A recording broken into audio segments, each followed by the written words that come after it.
Welcome back to Junction 119. This is Casen. This is Kellan, and just us this week. Yep, just us. So guess we stuck with just the two of us. But I do have a very funny story to lead off. Yeah, let me just give some context. Casen was about to tell me a story that I honestly have no idea what direction it's going to go in, but it does involve gambling. And I said, "Is this worth just like opening the show with?" And he said, "I don't know." So I guess let's find out together, everybody. Go for it. Yeah. All right. So I was awoken this morning by my wife she was trying to tell me about this I guess special deal that the Fanatic Sportsbook has. And I wasn't really understanding. It was 7:30 in the morning. I was half asleep. I wasn't really understanding. But essentially, you can not sponsored, whatever. If you bet $50 after you sign up for the Fanatic Sportsbook, win or lose, you get a $150 jersey credit to buy a jersey on their website. And so I ended up getting a little degenerate this morning, and I bet on the Canada-Slovenia FIBA basketball game. What? And that was at 8:30 this morning. Dude, this is that's like something that addicts bet on, but okay.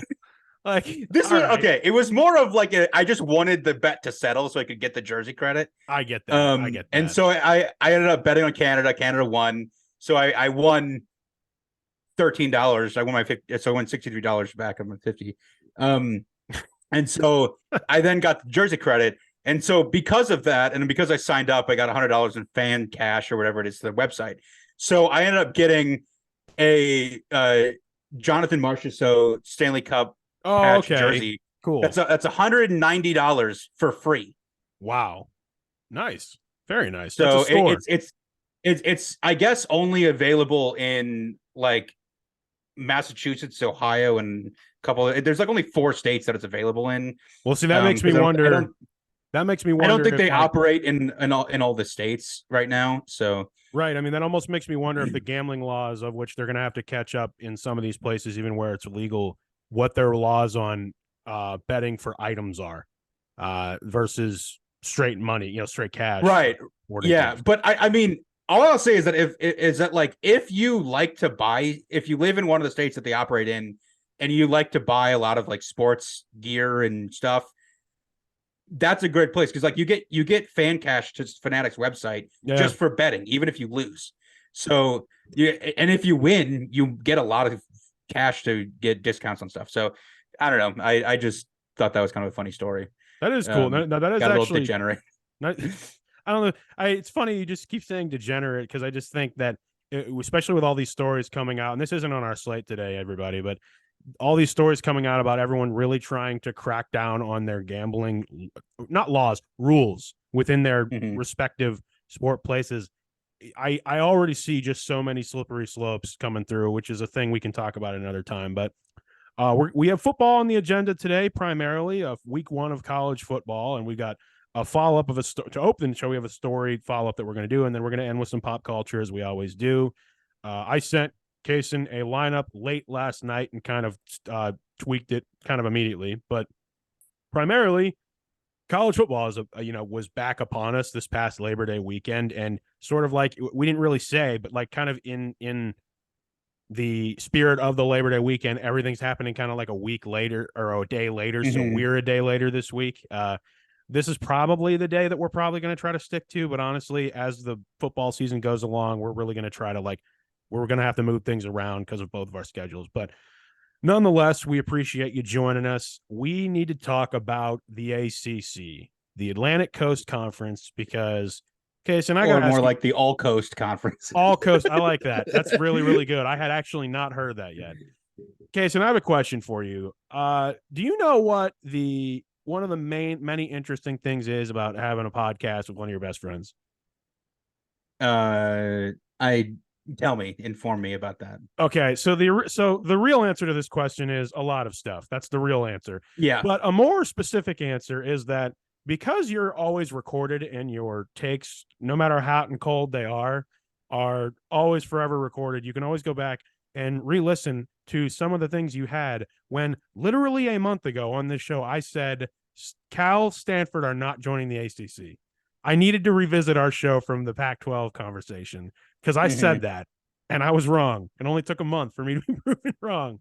And yeah, I didn't think that any of the ACC schools would want them, but I mean, they managed to get one because I think what happened was they were one school shy because Clemson, Florida State, and UNC were the no votes, and there was one other school that didn't want them either, but they managed to flip one person to get the 12th yes vote.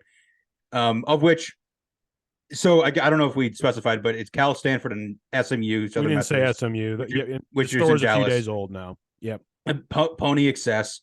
The so essentially the whole point of, I guess, which is what would make them desirable from the ACC perspective, is SMU, I think, is foregoing any money for like a decade, Yeah. basically.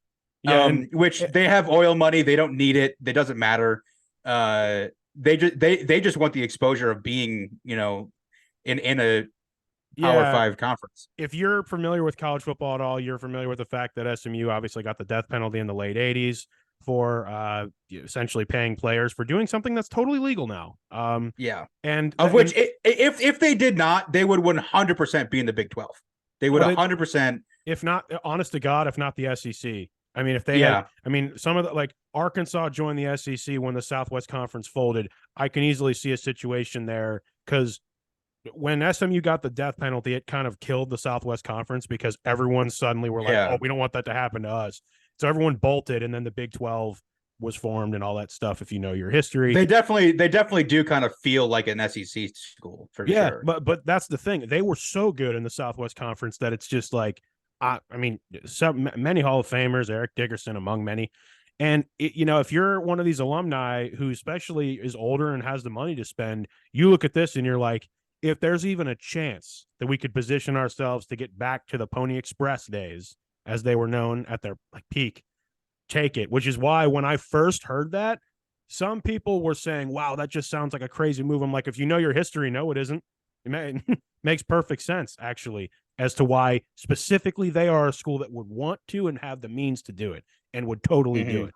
And I actually kind of thought, not a bad move, SMU, if that's what it takes. That's saying. Again, it's all about positioning. They're probably not thinking about the ACC now. They're thinking long term. No, they are positioning themselves to like replace a school like Vandy in the SEC down the road for sure. And then Cal and Stanford, I think, took I don't know for sure the number, but it was a reduced maybe half for a while, of which I'm sure is 30%. 30%, of which 30% of the ACC media deal is probably 10 times more what they'd get in the Mountain West. But what's nice is that, oh, man, in year 8, that jumps to 70%. In year 9, it jumps to 75%. And then in the 10th year, they'll have full, whatever the landscape looks like a decade from now. Of which, who knows what it's going to be in a decade. But but that's the deal first, Cal. Which I think I mentioned during the Pac-12 discussion that Cal was heavily in debt from their stadium renovation, and they needed to at least remain afloat. And if they were going to be stuck with the Mountain West media rights deal, they were going to basically be bankrupt as a university. I got to say, from a personal standpoint, as a Syracuse alumnus, when I saw like Syracuse athletics kind of like welcome in those the new ACC members, I was a little taken back just because I think that was the first time it like hit home for me of just like having a dog in any kind of fight of like, it's kind of why I wore this hat today too. Just seeing it, it's like it didn't feel real until that happened. And when I say it didn't feel real, I'm not talking like, oh, it was surreal or not expected or anything. It's just like, yeah, wow, this is really what this looks like, huh? Just like, yep, welcome on in, and hey, it's like, hey, welcome to the league, everybody. It's all that stuff, and I look, I just like Pac-12, I'm not surprised, but again, at the speed at which something like this happened, this doesn't really feel like it happened as fast. This really kind of feels like these 3 schools took a real look around, considered even schools like SMU. Like I thought, like when this happened, it would just be Cal Stanford. The fact that they said, yeah, SMU, come on in, based on those incentives we just talked about, there's a reason. There's a reason they accepted SMU. And I don't know if we mentioned it on here, but there's a reason they took a third school. Go ahead. So So apparently part of the media rights deal that they currently have in place I mean, it's has Dallas. has a stipulation that if the conference dips below a certain number of teams, the entire deal is thrown out, and the media organizations are not beholden to the That's contract. right. So, and And that's kind of so with UNC, Florida State, and Clemson with one foot out the door, they needed to make sure that they did not dip below 12 teams. yeah. And so now you kind of have that situation where it's like insurance, really, more than anything Yeah. else, of regardless of what happens in the next, I don't know, couple of years, heck, the rest of this year, you can kind of position yourself in such a way. I guess I'll ask you the question of how's this affect the ACC? What's this look like other than just insane travel for three of their members? You know, Yeah, I mean, plenty of that going around now. I mean, if they were willing to do it, I mean, I feel again, same with the conversation with the Pac-12 stuff. I mean, I feel for the non-revenue teams that are going to have to travel to Boston to play, softball, I guess. But I mean, it definitely makes it so for some really weird matchups. I mean, I think soccer is going to get crazy because ACC has a lot of good soccer teams. Yeah, And Stanford's a historic soccer program as well. yeah. And so you're going to have some really fun matchups. Softball, baseball. It's going to be really fun because you're going to have a lot of the World Series matchups for the softball and baseball in conference games. So I think there's a lot of cool matchups for the non-revenue sports as well. And then in football, yeah, I mean, I think it'll be very intriguing. I think definitely SMU. I mean, buy stock in SMU. I mean, because especially, I mean, they're definitely positioned, I think, to ride this out to the top. Yeah, and I think a lot of people were really thinking hard about what's the balance of power look like in the ACC. It's like, okay, they all get tacked on until something happened on Monday night, which we will get to. And then Yeah. and then it was like, oh, okay, maybe this is I think Monday night made this move look way better. Yeah, like that shifted the dynamic significantly of I think a lot of people's opinion about this specific realignment move, and we will get to that, trust me. But all in all, I mean, welcome to the ACC, I guess, as an alumnus of a school in there. But the bigger picture is still, I don't know, are these long-term deals good or bad? The reality, like I said the other day, a month ago, is bit of both. I mean, probably equal parts both right now, but we won't know the long-term effects for quite a while. And right now, sitting here, I'm not really sure what they're going to look like. I mean, it's hard to sit here and predict that it's going to be, but I can say one thing for sure. There's going to be surprises with this. I was trying to make the argument to someone over the weekend, Casen, that I think that the travel is going to have more of an effect on recruiting than a lot of these schools anticipate. And then I had this person say, yes, but sort of like the CTE discussion in football, you're never going to have a lack of students, student athletes or potential student athletes who are going to be incentivized to have their entire school paid for and potentially earn NIL. And what is the drawback? A little bit more travel. Like you're never going to have a shortage of that. And so that's my point in saying this to this person was I wouldn't be surprised if a Pac-12 like conference existed 10 years from now, where they say, you know what, let's leave this. Let's become regionally again, like where financially things just happen in the world that it causes the rebirth of a Pac-12 like conference, whatever it ends up being. And this person was essentially saying, I don't know, man, if they can find a way to make this financially viable for all of their members, no, it's never coming back. Thoughts, not thoughts. I'm not trying to make this bigger than. No, yeah, absolutely. No, and which is more so what I was saying was that I think out of the three teams, SMU is clear the winner out of those three schools, because if you look at it, they're basically in the middle between the West Coast and the East Coast. Yeah. And as far as travel, it's like, okay, whatever. I mean, the Stanford and Cal, I think, are definitely going to see a difficulty, especially because Stanford has always had a difficult time getting players because they have a hugely strict academic requirement for athletes. Yeah. And so they always have a hard time getting actually talented recruits because they can't ever get into the school. So you're going to see a big issue with people who want to go because they're going to have to play all of their games outside of the Cal game 3 hours away. I mean, or Well, by yeah, plane. and see, I thought So about something else too. In every sport, all of these West Coast teams that have been part of the Big 12 dissolvement, or Big 12, Pac 12 dissolvement, they're all going to have to play non-conference against each other, right? So in effect, the yeah, Pac-12 will still exist. I was thinking about this a month ago, and I didn't say it on the show, and I'll say yeah, it now. In effect, a lot of these sports, literally to have a season, are going to have to play non-conference against each other anyway, and they're going to do so in between their conference schedules out of sheer necessity. Like they're going to have mm-hmm. to. So in a way, there's still going to be the Pac-12 spirit that exists, among these schools. That's a really good point. In mean, that it would be super nice, I think, if Stanford and Cal, for example, would have non-conference games against UCLA and USC yeah, to stay in California in like October and November in the middle of the season, so that they won't have to go anywhere, at least far away. And I think these So other schools, I think I think the conferences would be willing to allow for that. yeah, oh yeah, I think definitely. Yeah, I think that it's the travel is going to be difficult. I think for sure for some of the for Cal and Stanford. Like I was just thinking in terms of an mean, athletic director. You know what I mean? I'm like, how would I do this? yeah, no, it's definitely. I think they were just kind of saying, look, if we suck, we suck, but we cannot decline this money because we're not going to get anything else. Yeah, like all kidding aside, they're not. yeah. I mean, all kidding aside, I mean, like the revenue share that.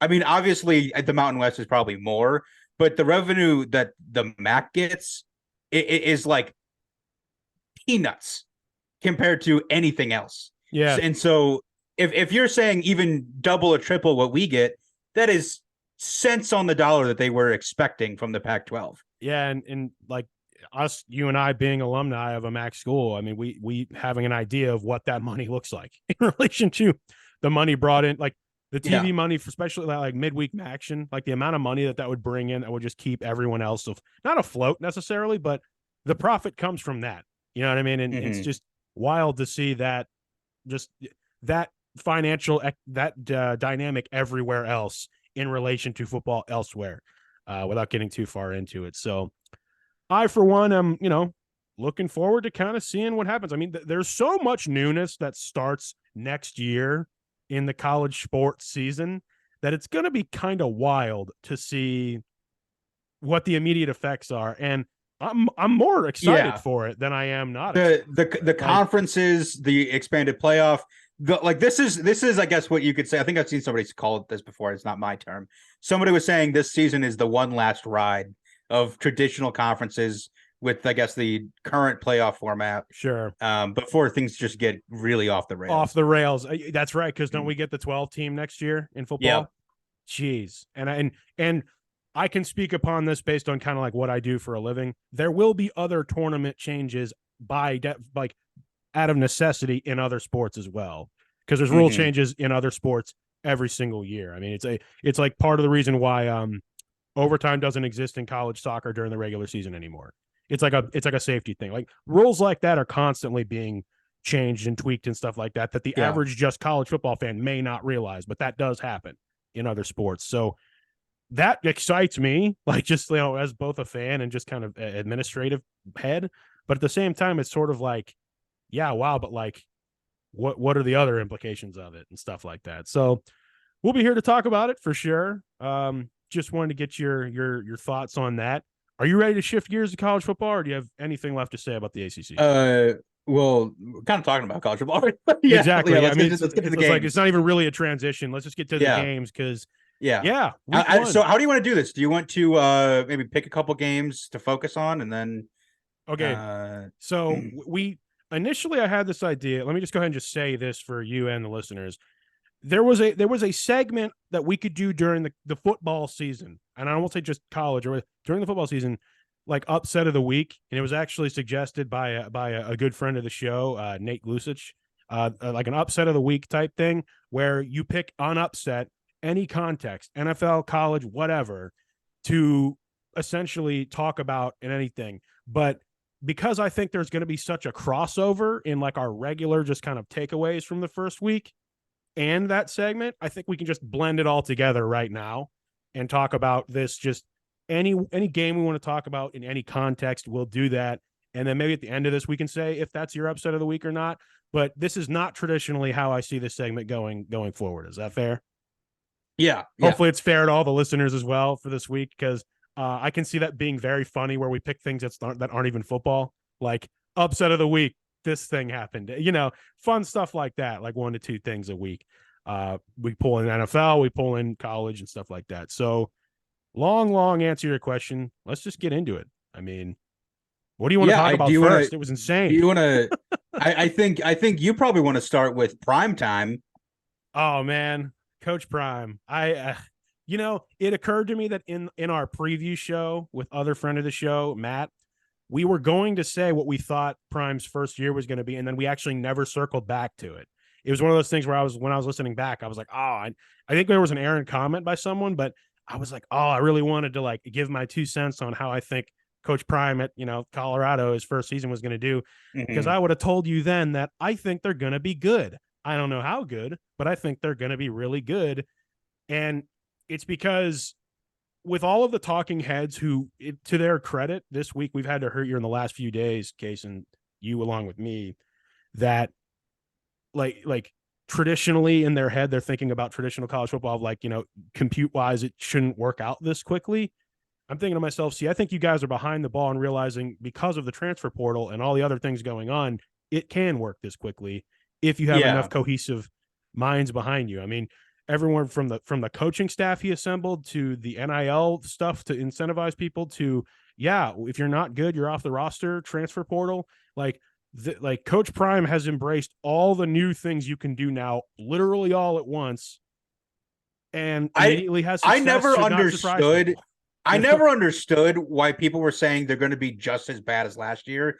The roster was 75% different. Yeah, like it doesn't matter. Like I understand you might think they're not going to be quite as good as maybe they could have been, but like saying they're going to be the same 1-win team with an entirely different roster is just dumb. You're just wrong. But logically, my thing was I thought they could be good. I just didn't know for sure, primarily because we didn't see Shadur play against anybody. Like we only saw him at Jackson State play against other FCS schools. Yeah. And he lit them up. It's just that like I needed to see him against an actual Power 5 team to be able to see how that translated. It almost makes you wonder like just how good how much better the Jackson State teams were than their competition when it's all said and done. Yeah. I would have loved to see Jackson State play some real like FBS people, FBS teams, or even like really top tier FCS. It would have been really cool to kind of see if they could roll, And the really unfortunate thing was that they weren't able to go to the playoff, and they probably could have won, but they weren't able to go to the playoff, which was really unfortunate. I'm pulling up Colorado's schedule. That's what I'm kind of looking off to the side doing right now. Yeah, they have Nebraska coming up, which again, the Nebraska, oh boy. Yeah.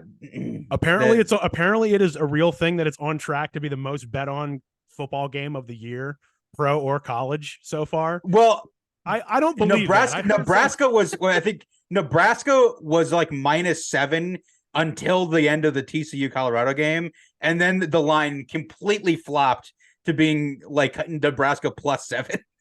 Wow. It flipped basically. Yeah, people saw the value until it started to get way over into Colorado's favor. I was working on the weekend like normal, as a saying goes, and I was with some people as I was kind of watching that game, TCU and Colorado rather, and essentially I said to someone after that game ended, I'm like, I don't care what the line is, Colorado by 50. I'm sorry. I just with what I saw, I wouldn't be surprised if that is an absolute blowout.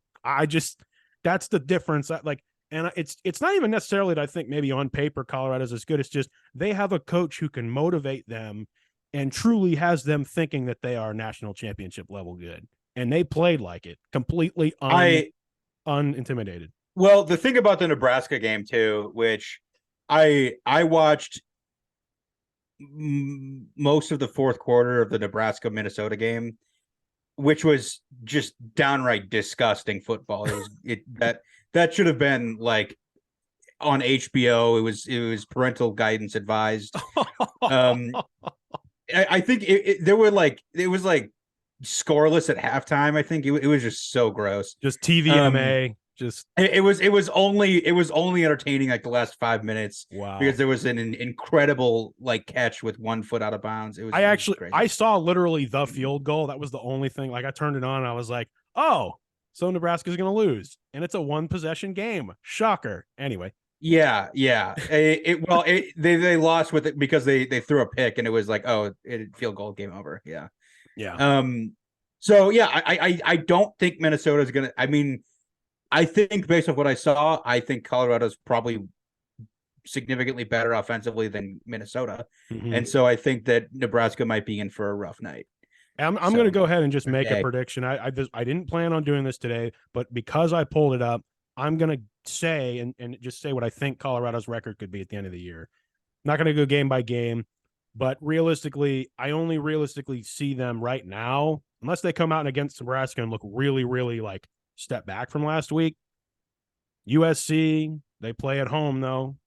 At UCLA, we'll kind of see. They have Oregon State at home, and they have Utah on the road to end the season. I'm not going to go game by game, but that's like potentially 3 losses I could see them having.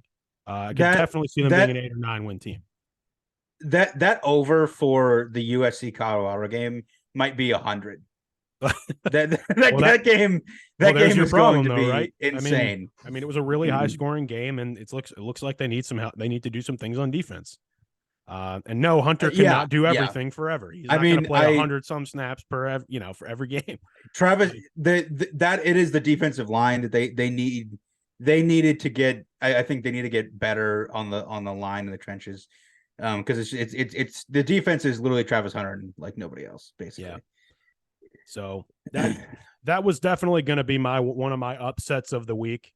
Just essentially with it was probably number 2, I'd say, behind the most headline generating result of the weekend. If we're being like totally honest here, I say number 2 because of what happened on Monday night, which I don't want to shift to yet unless you want to discuss specifically any other game or anything else that caught your eye. There's one more thing. So before we go, I do want to just say, keep an eye out, Travis Hunter, definitely skyrocketing up the Heisman watch list. Two-way player. Incredible to see. I mean, he played, I think, almost the entire game. I don't know how he was able to do that. Massive respect. I mean, that is like that is literally what we've seen so many players do in high school, where you can just play both sides of the ball and guys will play every single snap. Never seen someone do that before in a FBS college game. I'm sure if I sat here and did my research, I could find examples of it, but it doesn't happen very often. Well, I do think in college, I think technically Deion played both ways, but Deion was never a great like elite receiver. Like Travis Hunter, an elite DB. Yeah. It's just he was like a slot receiver that kind of caught occasionally. Travis Hunter is elite both ways, which I don't think we have ever seen before. No. That like he could be, I mean, Deion said he could be like the first pick at either position. 129 snaps is what he played. Well, yeah. That's nuts. Yeah. I don't know. He might need to take a test after that.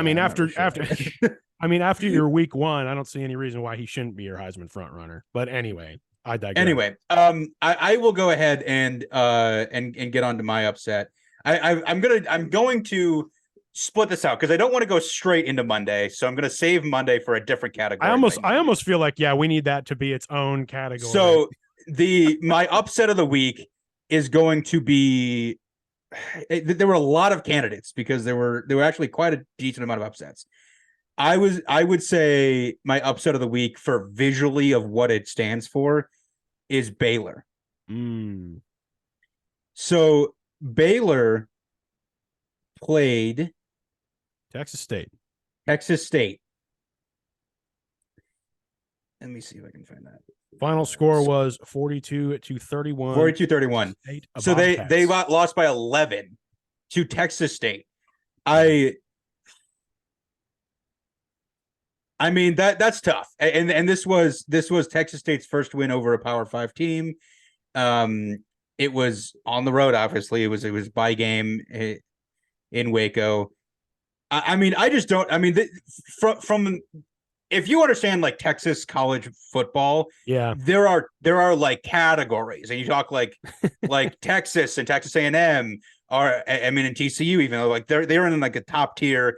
Baylor is theoretically typically viewed in that tier with them. I mean, if you remember the first year of the playoff, TCU and Baylor kind of didn't. They were both potentially in there, but they didn't play the championship game, so they both didn't go. And basically, since the whole stuff with our Bryles, Baylor has just been on a complete decline. And Matt Rule got them back up. And so then when Matt Rule left, they hired Dave Aranda, who seemingly we thought was going to keep them afloat. But here we are in like I think it's the third year of Dave Aranda that they lost at home to Texas State by 11. Yeah, I mean that is bad. It is bad, and I was sitting here kind of doing a little bit of research here because I just wanted to see how Texas State ended last year. Texas State went 4-8 last year, so I mean, like it's not like they're really returning a whole lot of, great talent. I'd almost go as far as to say, was Baylor a flash in the pan? I mean, I feel that there's that for every program, like every program. There's only a few handful of blue bloods that really have been good, like pretty much all the time. And if they've been bad, they've had like 500 years as like the worst thing they've ever done.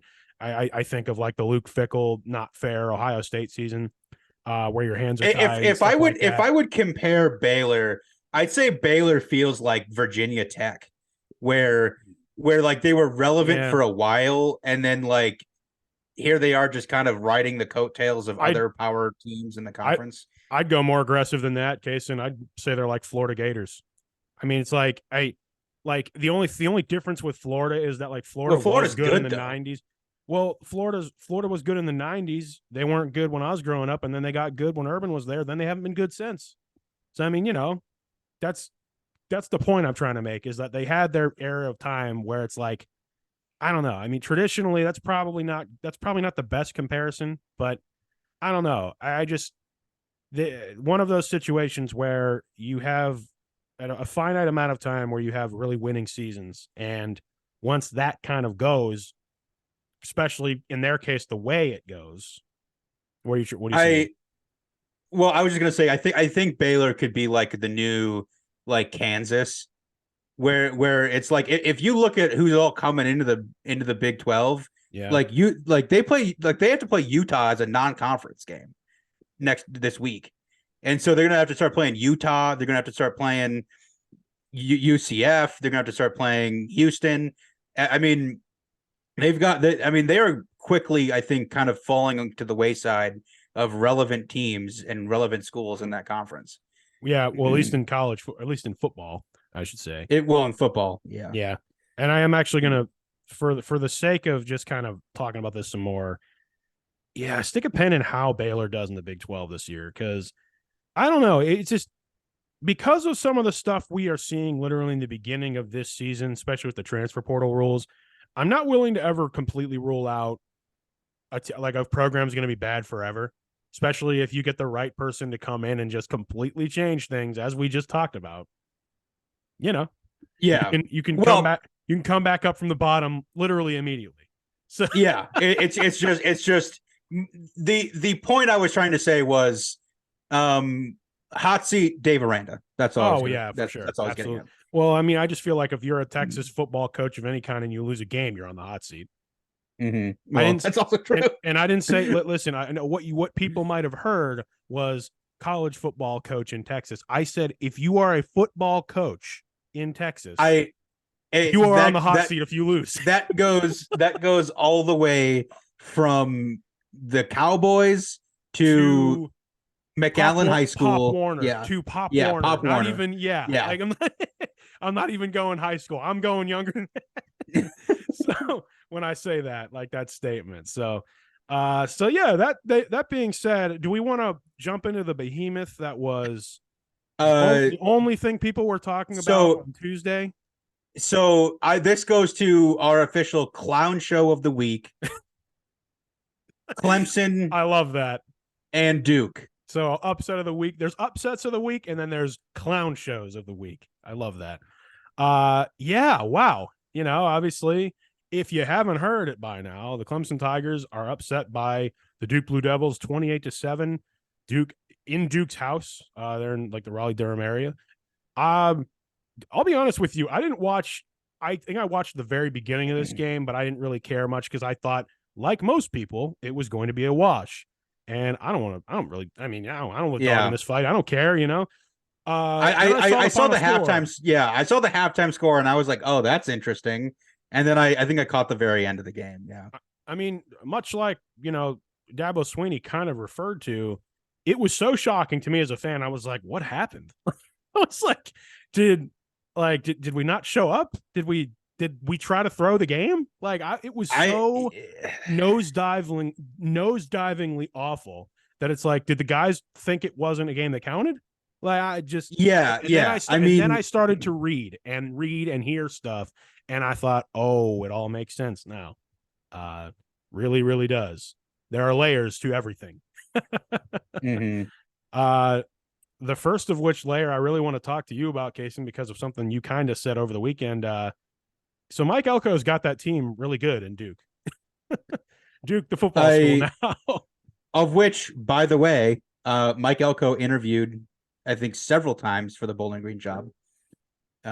He was on staff, and then I think he interviewed when we hired Jinx and Leffler. I think for both times. I'm not totally sure on that. But yeah, I'm pulling up his wiki now just so we can kind of. Yeah, he was. Yeah, I mean, he was there. Elko was there during the Clausen years, primarily. Yeah, by all accounts, a great coach, and I think obviously very much a great coach. To be fair, though, is so good that it's almost like one of those situations where he definitely was good enough for a Power 5 job, and obviously he gets it, and he's seemingly doing really well. At least a good start to the season. Like any good coach, it's like, yeah, game one, But yeah, I mean, just that was so fascinating. And then I think it was one of those situations where, like, if you're me, Casen, you kind of look at the reaction on TikTok and Twitter and just everywhere that you can put a take, even shows like ours. And I just think everyone started to kind of dogpile on Clemson. There's a theme in which I said this all day yesterday and today in my personal life to various people. Clemson's not that bad, and I don't think Duke is that good. I don't think that, like, it was the first game of the season. I don't necessarily, like, after game one, I cannot sit here and definitively back the opposite of that take up in either direction to a tremendous amount. What I can give you is trends. And I think the one trend that you would agree with is we just sat here and talked this whole bit about a coach like Deion Sanders, who has used every conceivable advantage, transfer portal and everything else, to make his team good, and did so very, very quickly. And Clemson has famously here recently not done any of that. And it's sort of like, hey, you can't just not utilize that stuff, not utilize things like NIL, transfer portal, and expect to remain where you were. It's adapt or die. I mean, that's the first. No, I definitely agree. I mean, I think that if you look at this, there were a lot of mistakes, like there were fumbles and stuff that Clemson just kind of gave the game away. And I think it was sort of, maybe more them shooting themselves in the foot than Duke, winning it. But I think that what the main takeaway of this game is that in a situation where you're playing the, I guess, PR battle for, because if you're looking at the context of the ACC media rights deal, the whole expansion stuff, Clemson, Florida State, and UNC hold themselves here above everyone else in the conference.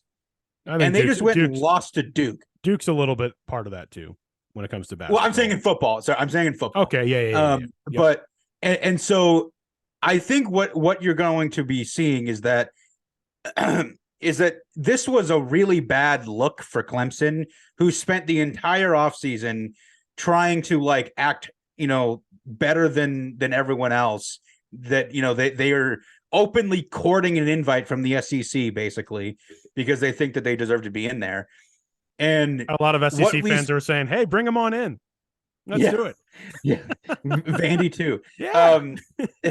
And so what we saw Monday, which I don't know if I said this to you or not on TikTok, but I saw this video or this clip of I think it was Will Shipley not giving Dabo a high five when he left him hanging.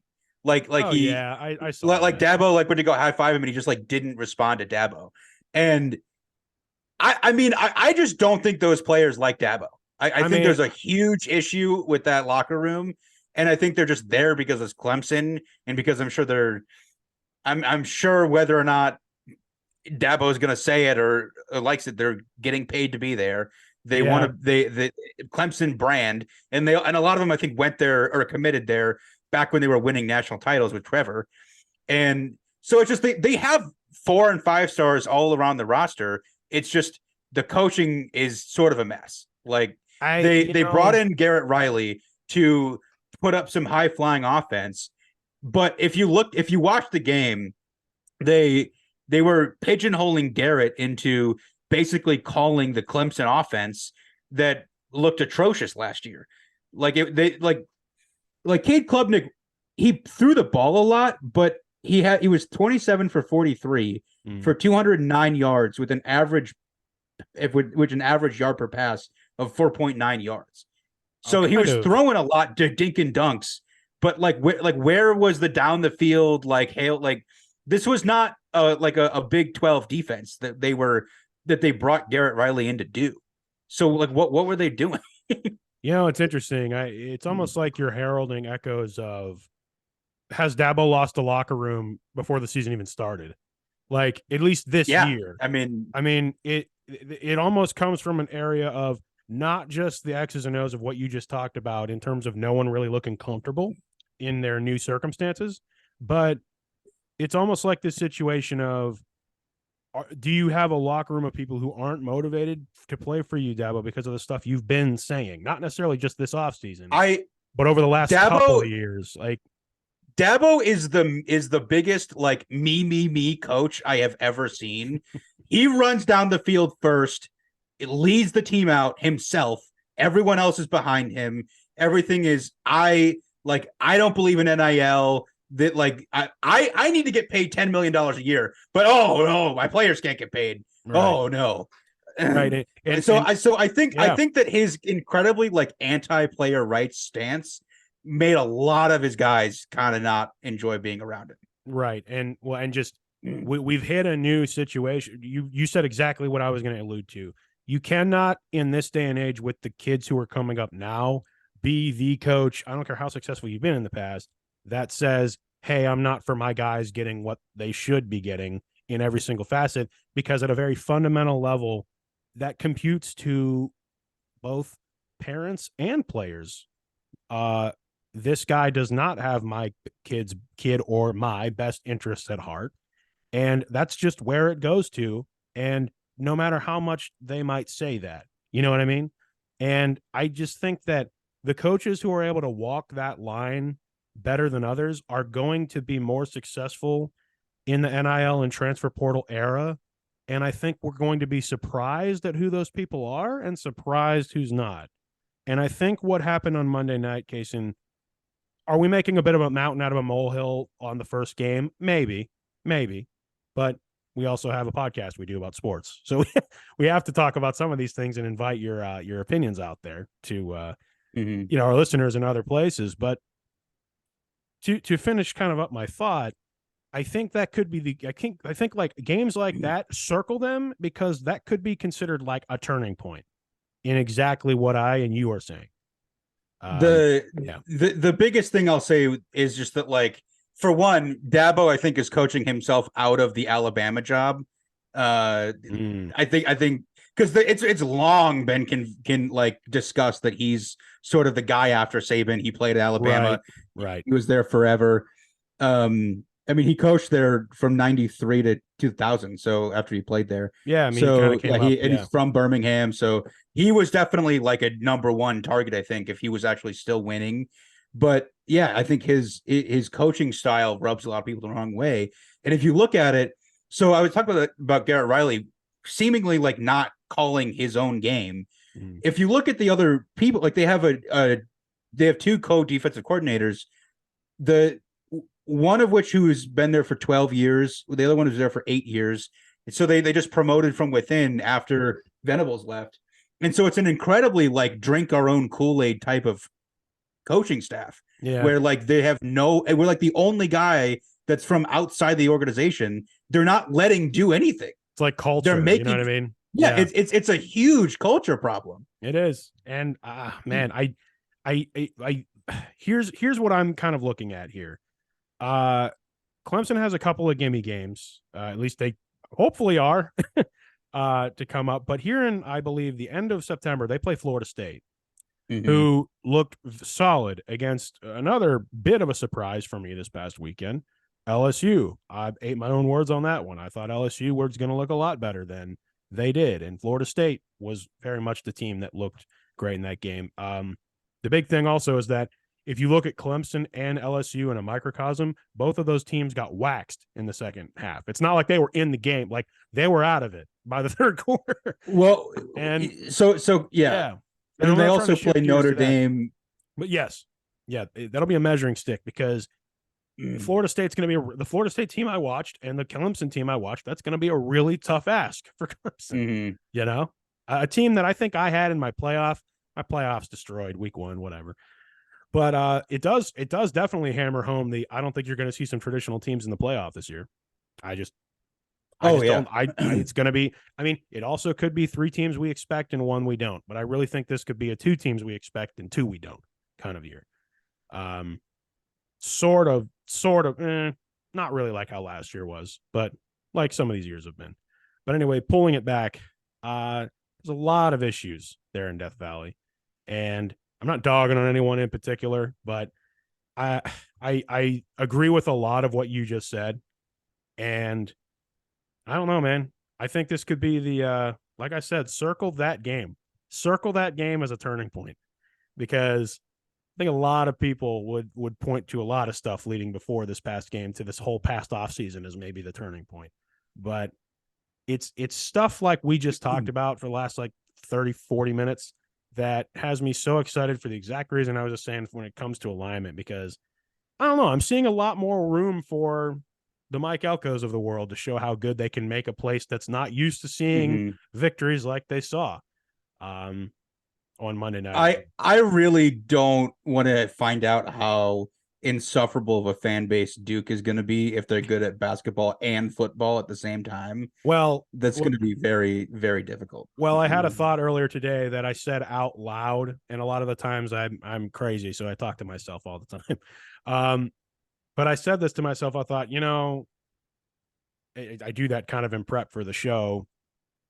They definitely are going to take a step back naturally now that Coach K is not there anymore. And so there's a bit, are they going to still be solid at basketball? Yes. But in theory, are they going to be what they were? No. And so I could be wrong by that. It could be very wrong by saying that, but it's a little bit of a vacuum there of what could fill in the space. So if they still had Coach K and they had like an Elko come through, I'd be like very much agreeing with you. My point is, I don't think that's going to be as cut and dry as I think it's. I could see a power vacuum being filled by basketball died so football could live. One cannot exist at the same time as the other. Did you make that up just now, or did you see someone tweet that? Well, I mean that's sort of a meme, but okay. yeah. So they cannot exist at the same time. They must be in balance. They must be in balance. That's so funny, but that's how so many schools probably feel. But so we had a clown. Were there any other clown shows in week one? Yes, I was. So my here it is. Biggest loser of the week is I know other people have talked about it, is the Oregon Duck. Oh wow, yeah. The Oregon Duck. So for those of you who don't know, Oregon played Portland State and they beat Portland State 81-7. So I know a lot of schools do it. Our ORTC does it. The Oregon Duck mascot does push-ups every touchdown for the amount of points on the board, and so it's kind of like a multiplication of that. So for 81 points, they ended up having to do, I think it was almost 600 push-ups. and so whoever was in that costume was probably deceased by the end of the game. Like that. Or might have a couple of weeks off, quite frankly. Yes. Probably needed to see a trainer, to be honest. They are on the IR for the foreseeable future. As a matter of fact, if I was like the head trainer, I'd be like, we should probably check on whoever's in the duck costume after this. Because sometimes you are just going by pure adrenaline. As someone who has this story for another time, but someone who has played a mascot before, that sometimes you are running on pure adrenaline when that kind of stuff happens. So and then you're if you had to pick a biggest winner of the week. Biggest winner? Just Coach Prime. That's mine. I would agree, but if I'm not going to pick Prime, I would say honestly, like if we're going from somebody we haven't talked about, sort of bringing up something different, I would say Mike Norvell. Mike Norvell, head coach of Florida State. Oh yeah, they came out and they just beat LSU down, and that was a game that they both heavily needed. That it was a measuring stick game for both teams to figure out where they were in comparison to the national landscape. And I mean, Florida State looked improved last year, and people thought they were trending in the right direction. But Florida State has arrived, I think, in contention for the playoff again. And I think a lot of people were curious. Mike Norvell, I believe he was at Memphis before. He got them up pretty well. And then that got him the job at Florida State. And so he has absolutely done a terrific job. Jordan Travis, I believe he was at Memphis before. Yep. They've got, I think Jordan Travis is definitely on the Heisman watch list. Yeah, I mean, I think my win of the week is Mike Norvell, his Seminoles. Yeah, that's another really, really good.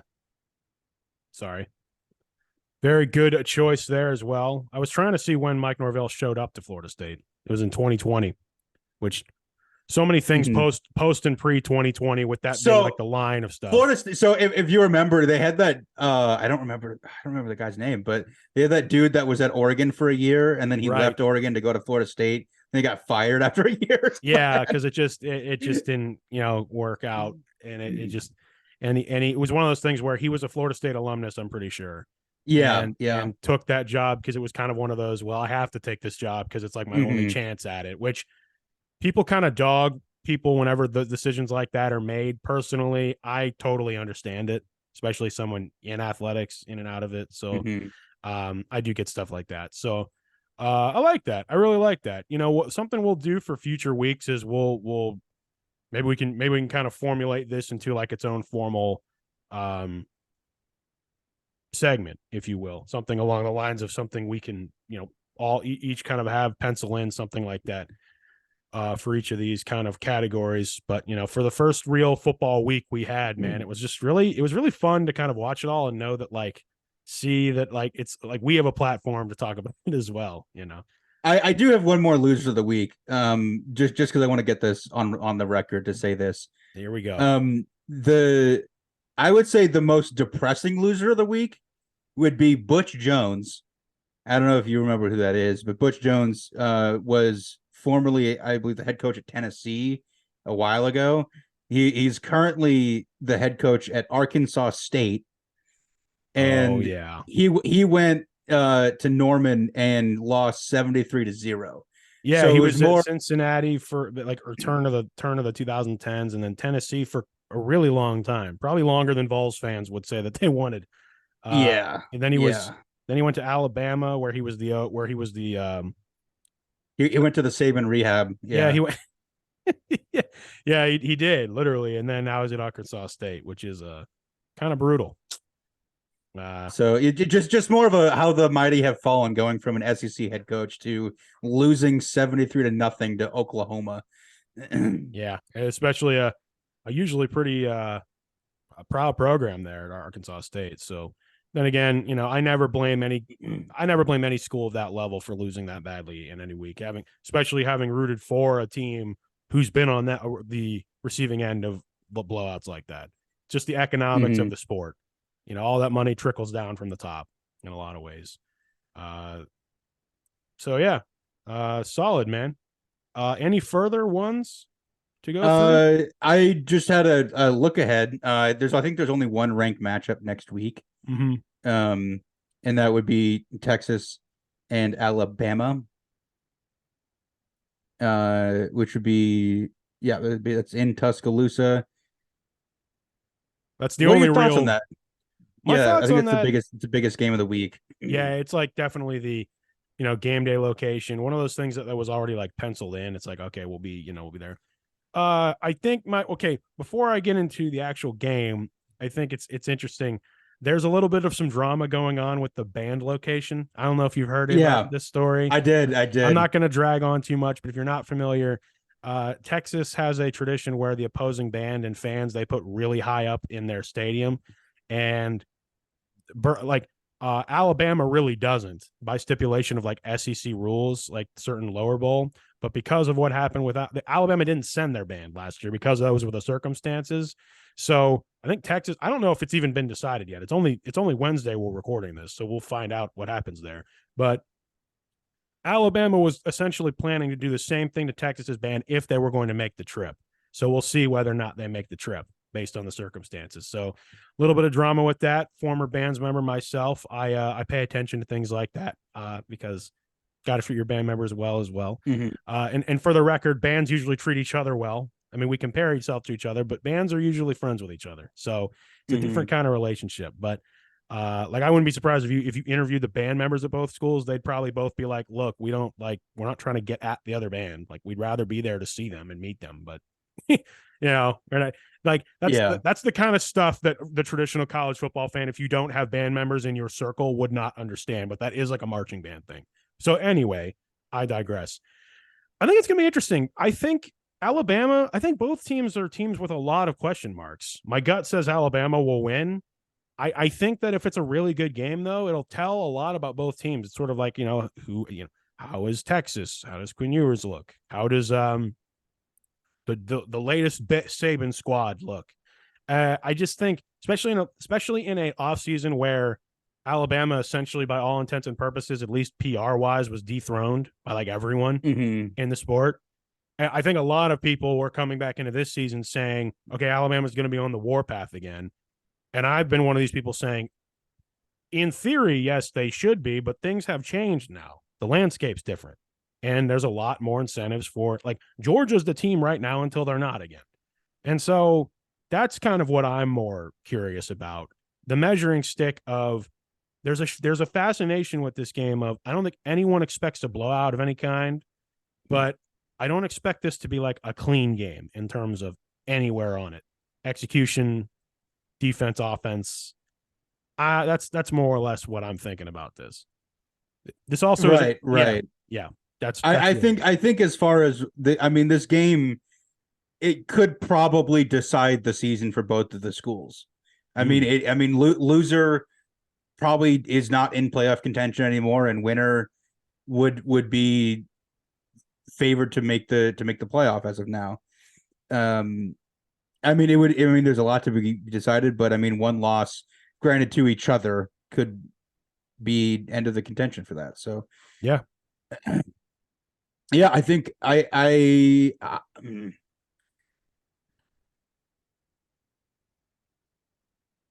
yeah. Let me see.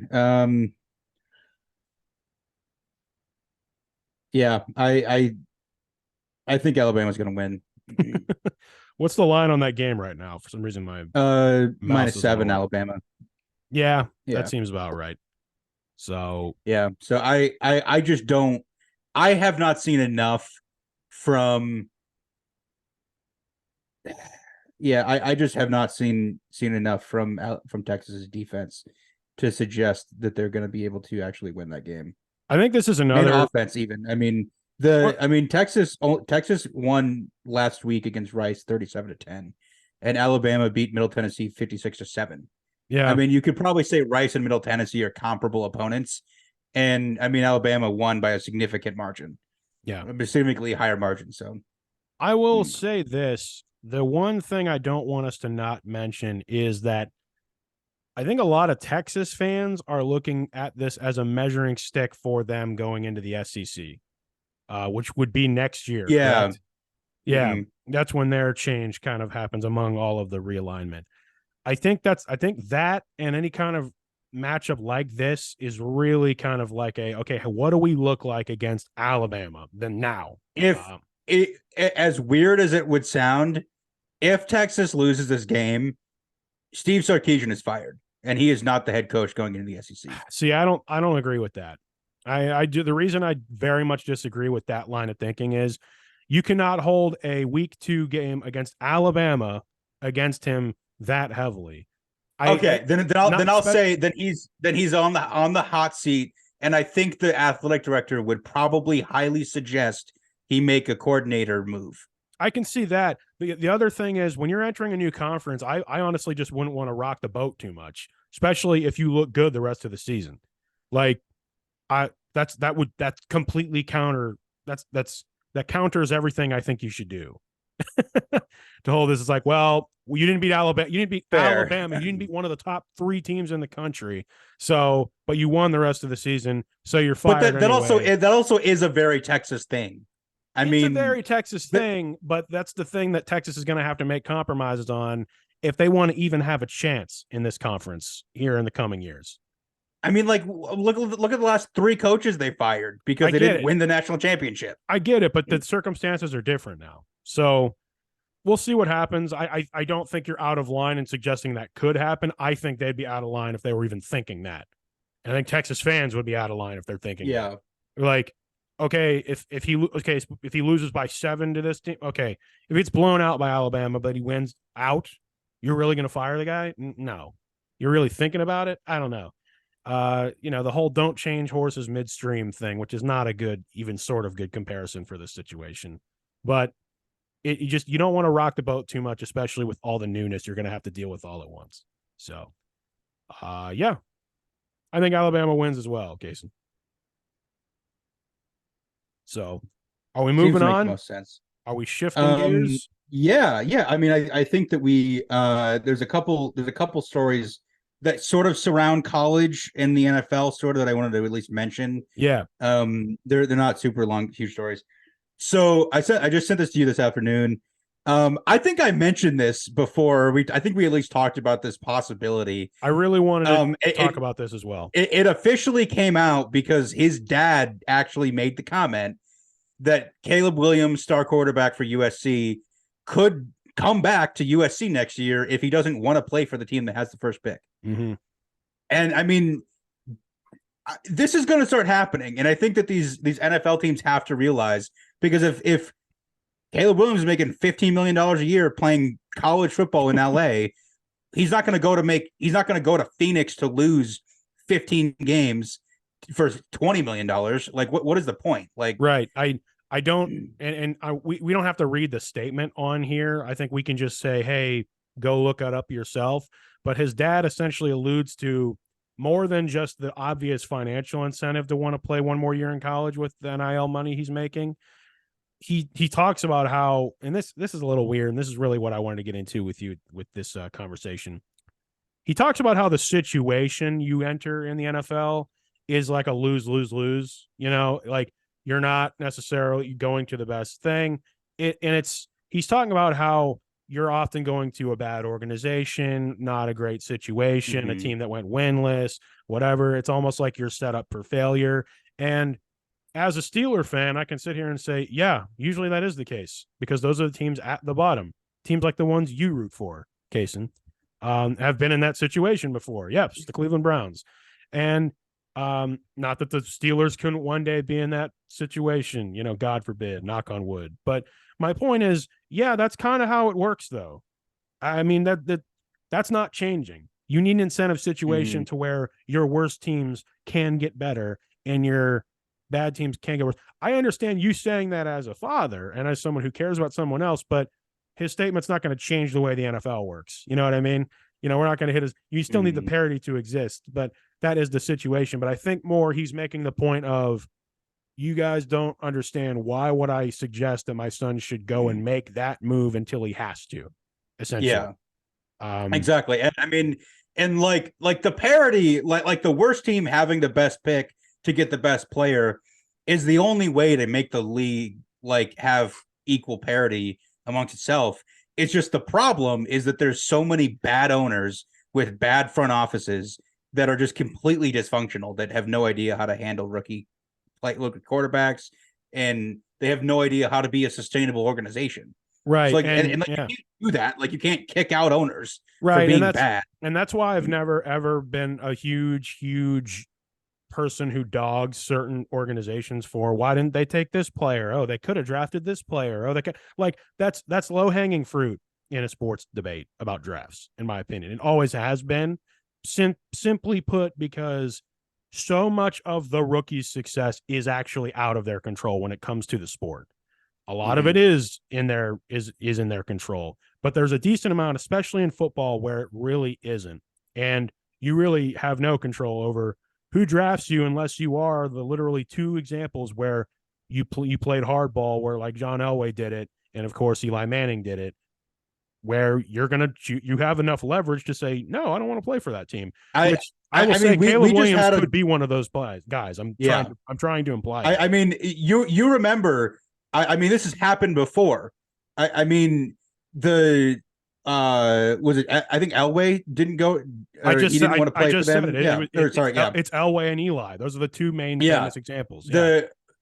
Well, Elway played in the USFL, and so essentially, with them making as much money as they are, college is the new USFL in terms of like, I'm just not going to play for you. Like, and since they know who has the pick so early, then like they can just not declare. The only other thing I'll say is, I lost my thought.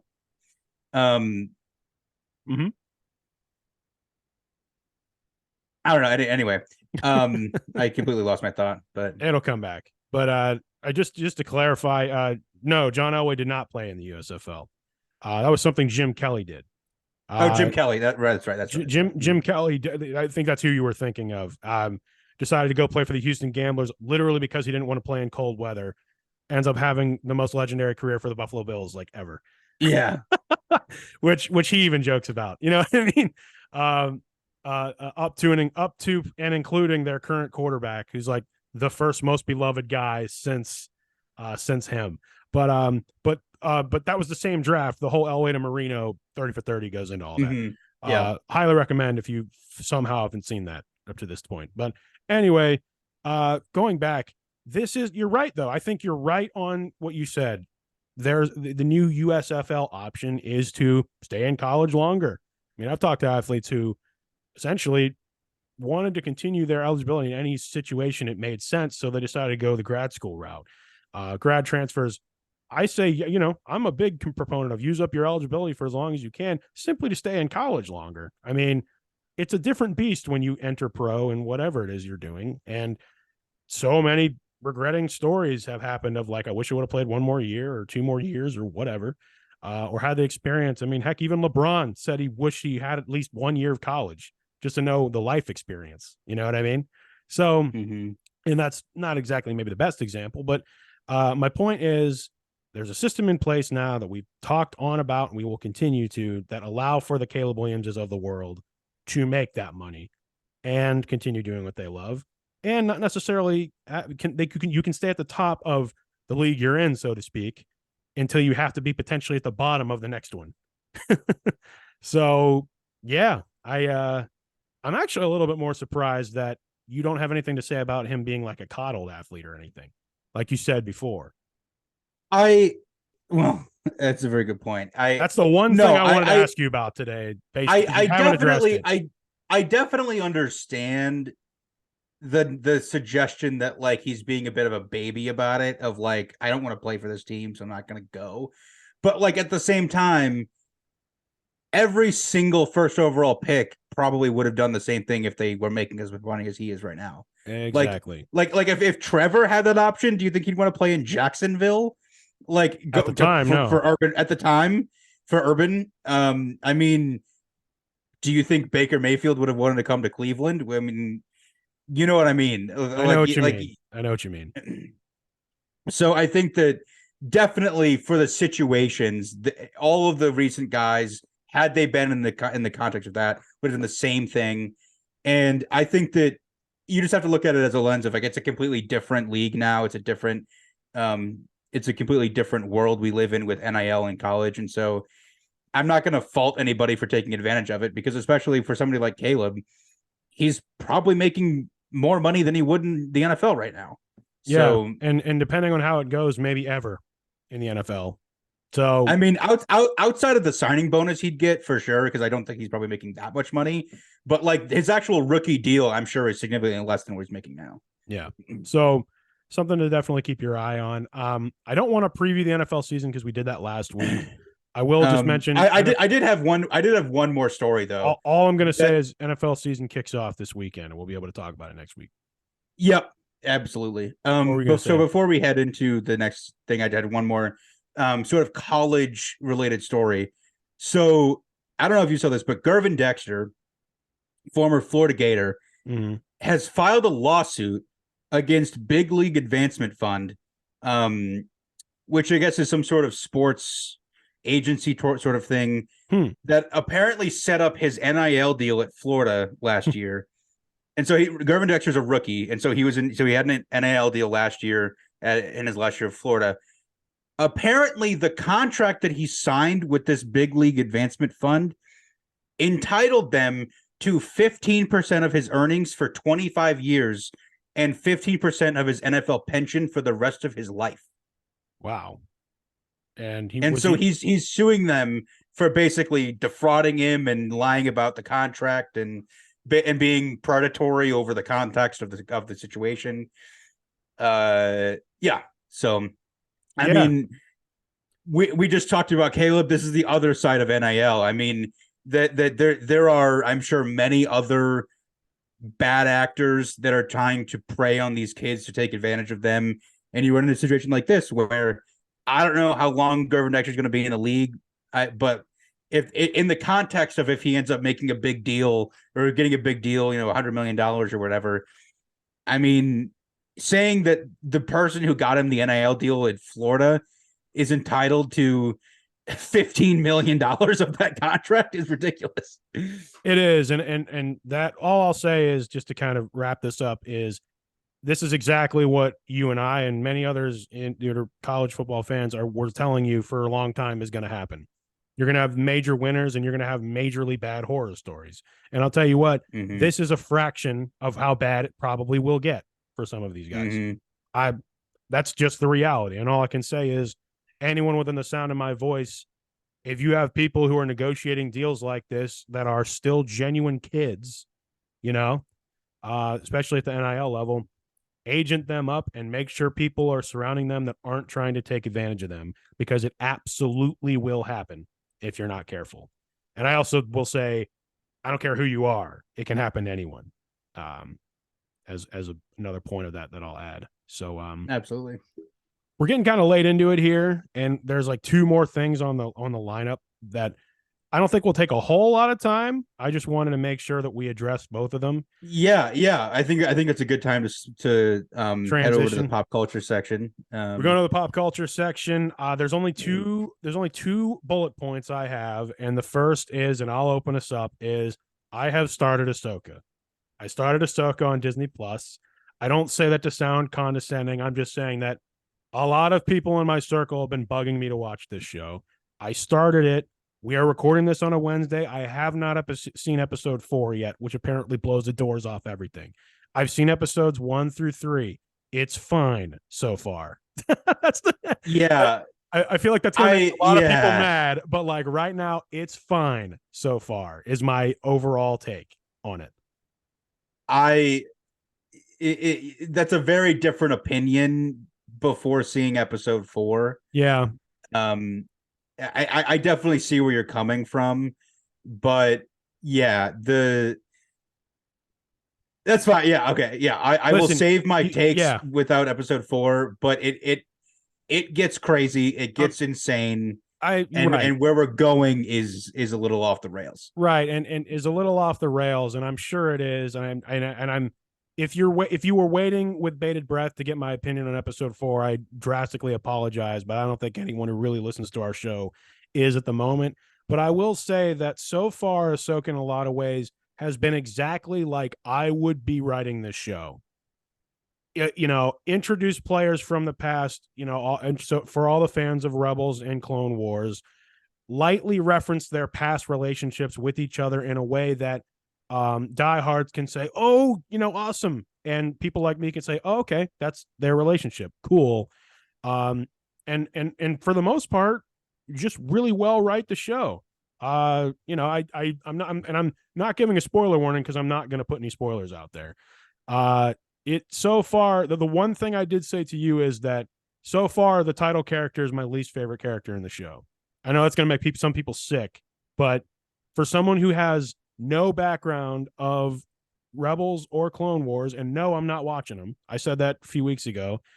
It's not, I by no means have been one of these people who doesn't see what all the hype is. I see that. Trust me, this is a very high quality show. It's very solidly well written. But I will say so far, I am waiting for the it factor thing to happen, and it sounds like that's episode 4. So much so Yeah. that we're recording this on Wednesday. The news broke today that episode 5 is coming out in select theaters. I Mm-hmm. saw that today and I rolled my eyes hard. I was like, okay, what? Like, this is the first Disney Plus show that's getting this treatment. I was a little bit blown away that a 49-minute episode of television is getting a theatrical release. Like, are you kidding me? Like, I'm a little bit annoyed by that, Yeah, honestly. I'm a little confused by the point of it. Yeah, Yeah, like definitely. it rung to me as the most gimmicky thing ever. There is someone whom I'm around a lot in my current personal life who is a massive fan of Ahsoka, and this person didn't even understand that. So I don't know. I just my thought, like my reaction to that, and this is very raw coming out on the show today. My reaction to that was, my lord, did episode 4, was it like God's gift to Disney Plus or something? Like, that's the thing Uh, that you're probably Judging upset. from the reaction, I watched episode 4 at basically midnight. Is when I got around to watching it. So I was on Twitter or X or whatever, at like 12:30, trying to see people's comments about what happened, and Twitter was going nuts. I'm sure it And was. like Nothing was spoiled the for me. Nothing. yeah, so this is where I would say that if you did not, they definitely eased you into this. And I think that the whole point of why, I think the reason that you're saying that Ahsoka is so far your least favorite character is because they haven't really showed her a ton, because they're trying to develop Sabine and Yeah. Hera, and they're trying to get the other exposition out of the way. Because we've seen Ahsoka in Mando and Boba Fett. And so they're trying to sort of bring you in to the other characters that we haven't seen in live action before. Mm-hmm. And episode 4 and into 5 is, I think, where it's going to be. If you have not seen Clone Wars, if you have not seen Rebels, it might get a little dicey for you. Well, I guess my question to you is that going to make someone who has my pretty scathing opinion so far love it more or less? Probably less. Okay. Because Well, if we have differing opinions about get, this show, that makes it better for us in terms of content creation. because I would say to be fair, if you're already sort of like, I don't know what's going on, I'm not like super like aware of this character and the backstory to begin with, and then if halfway through they start referencing a ton of stuff that you don't have any idea what's going on, Mm-hmm. then like that might make you jump ship a little bit. But we'll have to see how they continue, because episode 4 was a sort of a cliffhanger, and so we'll have to see how they go from here, on if it's on if they sort of explain anything, because they definitely could explain stuff. Okay. But no, but I know the background, and so I was not surprised by this, and I didn't know what was happening. And I knew what was happening, but if you didn't, you would be very confused. Gotcha. And that's fair. Um, I'm not trying to hate on this show. I'm really not. And I've never actually said this on this show almost 30 episodes in since we started doing this, man. But like, I never go into anything we ever review or talk about on our podcast like looking to hate it. I'm really not. This is, I think, just the first time I've hit something since I've had a platform to talk about stuff that you can watch where I'm literally sitting here like, okay, like I understand where the hype is coming from for the diehards. Where is it coming from for everyone else? Are people just this starved for a decent Jedi show? Because I really liked Obi-Wan. Most Star Wars fans seemingly hated it. Everyone seemingly loves this. I am not so far. So I don't know. I have a bit of an arm's length relationship with Star Wars as a whole, and I've said that on this show before. I think there's just as much, if not more, mediocre content in the entire franchise than there is good content, which is only like, I'm not going to get into that conversation, but that's been my opinion on Star Wars, and I've said it on here before. I think it's a vast franchise that has a tremendous amount of flaws, but and for people to compare it to the Marvel Cinematic Universe and the Marvel Universe, to me, has always been laughable in terms of the quality content versus the not good content. So I digress there. But I just felt like I needed to say that for people who will come across here, who might be like, man, Kellan hates Ahsoka. I don't. It's fine. It's good. I'm waiting to be. It's like Sean Connery in League of Extraordinary Gentlemen. I'm waiting to be impressed. Like I really, I'm waiting to be impressed. I really am. So, yeah, I mean, I will see. I'm very intrigued to see your reaction to episode 4. So we'll. Is this a thing I should watch? Like, when should I watch this? Real question. We're recording this on like a Wednesday well, you evening. should have watched that this morning, but oh yeah, because I watched episode 3 this morning. Yeah, in lieu of all the games I have to cover this week for my actual job. But no, I agree. I should have watched it this morning, and I really genuinely tried. No, I will. No, like no, legit. I tried to watch it prior to our recording today, but because of the circumstances, we will talk about this next week some way, somehow, and I'll try to make sure, depending on the day we do this, I'll have seen 5 as well. Is that a deal? Yeah, that's good. That's good. I and that works out better because then we can sort of have a better idea of where we're going. Yeah, I agree. So all right. But I mean, and any thoughts about the first 3 episodes that you did see? I don't want to listen. I said, like, I'll you can put a spoiler warning in here just so I'll go ahead and say, I think I really do like the characters a lot. I think Hera is really great. I think I like Sabrine a lot. I relate more to her. The idea of, you have a past that a lot of people don't necessarily need to know about. You've had like some things happen to you. You're a bit downtrodden and stuff like that. And, maybe mentors in the past that you didn't gel with, but this almost feels like a kind of second chance kind of story. With no context, I like the fact that Sabrine is kind of like a Jedi meets Mandalorian character. I really think that's cool. Just because the order of each, and I did at least have an idea who Sabrine was. I liked that. Yeah. So Sabine was Sabine, if I can remember correctly, Sabine was on Mandalore with Bo-Katan at one point, and this is where the whole Darksaber stuff gets really into the weeds. Yeah. And so there was a moment in Rebels where yeah. But anyway, that's where the whole like you have to win the Darksaber stuff comes from, because Sabine tried to give it to Bo, and Bo was like, no, I'm not gonna take this. So got it. Anyway, and the reason I don't like Ahsoka she's a very interesting character. I said to you, I think Ahsoka is a bit of a damp rag so far. That's like, it's clear to me that it's like, okay, I get it. Things happen in your past. You don't need to be like a jerk to everybody, but that's just me. There's a reason. I mean, I'm not. I can explain. I mean, her spoiler, if you don't know, her master became Darth Vader. I know what the reason is.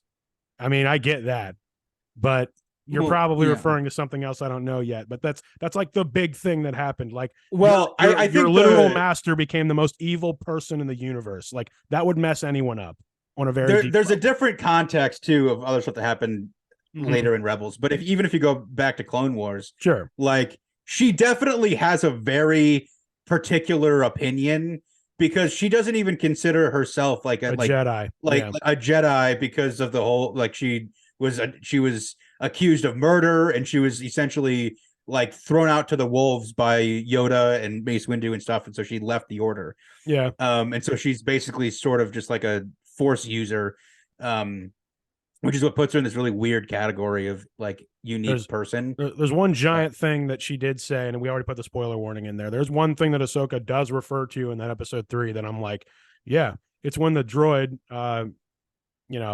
whatever his name is, was telling her, like, he was like, I'm just going by my standard Jedi. Yang? Yes, yes. I'm going by my standard Jedi training programming and all that this would not be traditionally what we do. And Ahsoka made some sort of the comment of, well, it was flawed, or else they wouldn't have all gotten wiped out. Like, I've always been one of those people of like, yeah, can we stop holding the Jedi up, because they got, at the height of their power, they got destroyed. So I mean, I could be wrong, but I think Hu Yang is like 1,000 years old, and yeah, he's has old. like been, and he was like within the temple, like teaching people how to make lightsabers forever. Yeah, And so he has like such a back catalog of information that he has, like, he's like the old order with Ahsoka, who's like despises the old order. and just said to Sabine straight up, "You suck at this, and you shouldn't be a Jedi." Yeah. That was the most brutal which, thing. I was like, "Wow, yeah, okay." that's definitely a thing over, like, she's a Mandalorian, so she's not really supposed to be a Force user, and she's not really compatible with being a Jedi, but she wants to be. Yeah, And so it's a very interesting, like, dynamic over, like, sometimes you see people who don't want to be what they're destined to be. Like, you see that, like, they're given gifts and they're forced to use their gifts. yeah. This is somebody who doesn't really have one, but wants to be a member because she's friends with all the other people that have it. Yeah. And so she wants to be, and so it's more of like learning how to be a Jedi rather than like being one, if that makes sense. Right. And then we have the whole situation of like, yeah, but like, where's your heart at? Like, it's like the whole Grogu thing. It's like, okay, he identifies more with the Mandalorians because of Din Djarin. I mean, Yeah. it's the opposite dynamic. So I don't know. But those are kind of my spoiler thoughts so far. I really did genuinely like each episode so far. I'm one of those people on the internet that really, we need to stop using the whole you can get stabbed by a lightsaber and survive thing. Ridiculous. I thought that was the only really stupid writing decision so far. Yeah, I think they very much easily could have just like taken out that stab and just had the Inquisitor girl like run away when Ahsoka showed up, and yeah, and just take away the Sabine getting injured part. And that, yeah, it's like, okay, so she's dead, right? No, okay. because it wasn't even a cliffhanger, like like that was how episose 1 ended. Yeah, but and then that came out at the same time yeah. as 2, and so it was like, what was the point of this? Like, this wasn't a cliffhanger, right? So those are my thoughts. I don't want to drag it on too much. I do want to close the show with the last thing I had here, because there's one main story I wanted to point out. Are we good? Are we good about Ahsoka? Yeah. Okay, just wanted to check again. For any listeners who are really enjoying the show, I'm really not trying to sound like a jerk about it, but hopefully 4 will change my opinion. So we'll see. So the main thing I wanted to bring up was, obviously we've got the ongoing writers in SAG-AFTRA strike. I wanted to bring this up because, like, in the last week, I think in the last 2 weeks, apparently it's now going to start affecting the video game industry. And in essentially in that, if you're not familiar, in a lot of story games, actors are used for actual in-game motion capture. And I see that becoming a really slippery slope because AI really is used to generate a lot of those NPCs where you really don't need someone.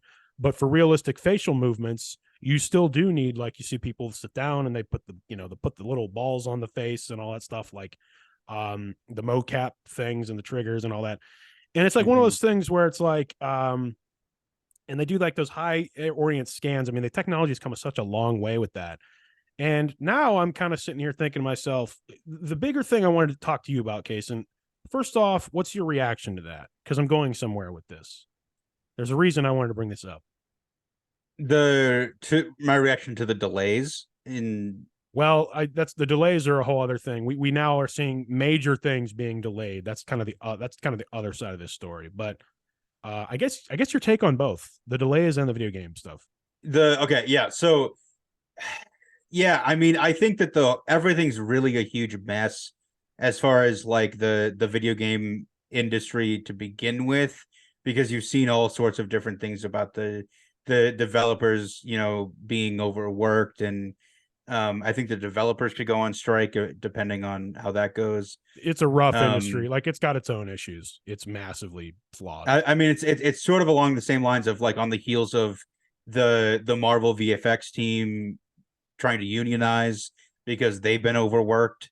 And so it's a huge running through line basically through everybody that is in the entertainment industry at all, is like finally having enough and pushing back against the companies. I mean, essentially, and they're not having it anymore. Yeah, they're not. Okay, my point, and thank you for your opinions, because I do think that's the big thing. Is this whole strike is obviously, I agree with everything you just said, in the idea of people are finally rising up, it feels like, and that's diffusing. Like, all of these different workers across a lot of entertainment are saying are getting equally as mad, and all stemmed from the writers down. It's like it really feels like this is very different than 2007 and 8, because it was just the writers. Like the writers, now the SAG got involved, and then you're seeing everybody else that's involved sort of be a part of it. It's like it's like a reckoning. Like it's amazing. And I made this comment to someone at work a couple days ago. I said, if we are not striking, everyone is looking to unionize so they can strike. Like, it's like that's like the two trends going on right now in the entertainment industry, among all of these different people, artists, everyone who makes it go, who greases the wheels, so to speak. And one, I like seeing it because puts pressure on people who need the pressure put on them. But there's another thing on this that I was going to mention.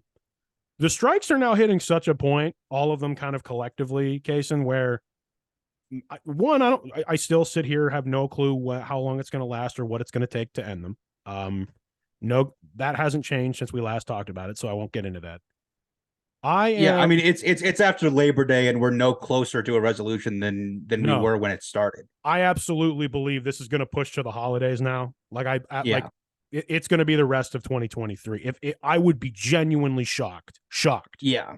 If we go to the holidays without a deal, like, it is going to be the dark ages in entertainment for a very long time. It's going to be, and by then, who knows how many other groups will have already started to strike or unionize. I mean, I'm not going to get into that. We'll get there whenever we get there. But this is going to be a situation where I think the industry is going to be potentially drastically different on the other side of this, because of the amount of unrest there is. And just what's happening in just our lives and the economy, and just, again, the lasting effects of things that people started to prioritize during the pandemic and the years since it. And I'm not trying to make this bigger than it already is, but I'm just saying I have no idea what all of these relationships look like on the other side, because that's how far apart the deal making is. I mean, obviously there's going to be some compromising, but I can see some real, genuinely huge changes. And it's going to take both sides making some pretty significant compromises. And I don't think all of them are going to be good. Yeah. I mean, I think that definitely this is sort of a related thing, because we've seen sort of some of the weird stuff that Bob Iger has even said about it, which is definitely kind of surprising, because Bob Iger has never seemed like the type of CEO that like wants to be involved in a strike for months and months and months on end. And so it's definitely no CEO weird wants that him. Though. No CEO. Right. So it's definitely very weird to see him just publicly poking the bear and like antagonizing everybody like that, along with other stuff that Disney is doing on the whole, which is kind of goes back to sports with which we saw opening weekend, right at the kickoff of the Florida-Utah game. ESPN pulled their affiliation with Spectrum. Yeah, that ESPN is off Spectrum for the foreseeable future, because Spectrum is claiming that Disney wants too much money and Disney is claiming that Spectrum won't pay them a fair amount of money. I mean, you know how those carrier disputes go, but like by all accounts, this is like not an ordinary dispute that could be resolved at any moment. Like this is Disney. Everyone I've seen has said that Disney is asking for an extreme amount of money that like no one in their right mind would want to pay. Yeah, it's because we need it. Yeah. And like I said, there is a huge financial problem going on over there, and they are trying to subsidize ESPN, and it's not working, and we'll see how that goes in the future. I mean, the financial issues at Disney are leading to a lot of terrible decisions being made at the top. They are. And so much of what we have talked about over the course of this year, my friend, they're all intertwined. Like so much of how many things in just this little conversation have touched a million things we've talked about over the course of this show, on this show and off this show. It just, I have this feeling that we're on the verge of something big, and I don't necessarily mean it being big or like good or bad. I more or less mean eventually when things do finally pick back up out of sheer necessity, I think we could see some really big changes happen, and I'm not sure what the mover and shaker is going to have to be to cause it. That's primarily all I really wanted to say about this today. You and I are still both pro workers, pro writers, pay your people. I'll say this. I heard someone last night make the comment about Ahsoka that Ahsoka episode 4 is the reason these people should be paid more. I heard someone say that. And I wanted to say that to you today, and because you're nodding your head, like, I mean, yeah, that's the point. Well, I mean, pay Dave Filoni whatever he wants. Yeah, there it is. And again, that I said everyone, writers, actors, directors. I want so much for people who make this wonderful content for us and entertainment to get what they're owed, and for everyone to be taken care of, like in any context. So as much as possible, but that's all I got, man. Any final thoughts on that? Yeah, I mean, my only other comment would be related to I guess yeah, so you're chuckling. Yeah, my only other comment would just be sort of I guess buckle down and watch reruns, rewatch as many stuff as you can, because it's just there's not going to be original programming for a very long time. Honestly, not a bad time to find a show you've been waiting to watch and watch it. Like seriously, I've even thought about that. Like I have a little bit of a back catalog of things that like I follow on the side and have always thought, well, I'll watch that at some point. I'll start it to get, or even to get caught up on things that you've wanted to start. Like everyone has a little bit of a backlog like that. Like I've been giving some real thought of, hey, if we hit a situation where there's nothing new coming out, why don't I go and watch that show up to where it's at, So I don't know. Not like something I never thought I'd say, but not a bad time, listeners, to maybe start thinking about that yourself. Yeah, pick out a new show, but maybe one that's been over for years that you've never just watched. Pick something, because we ain't gonna have something new here soon. It's new to you, Yeah, I mean, if you haven't seen it, go watch Lost. Go watch whatever. I don't know. Just the West Wing. I mean, just anything. Yeah, like West Wing. I'm just throwing a lot of shows out that I know people in my family like as well. So that's it, man. That's the show. It's a really thick one. I'll tell you what, like it's a really, like, this ended up being a longer show even than I thought it might be, but we had a lot of stuff to say, and I'm glad we said it. Thank you so much, everybody, for listening and watching, as always.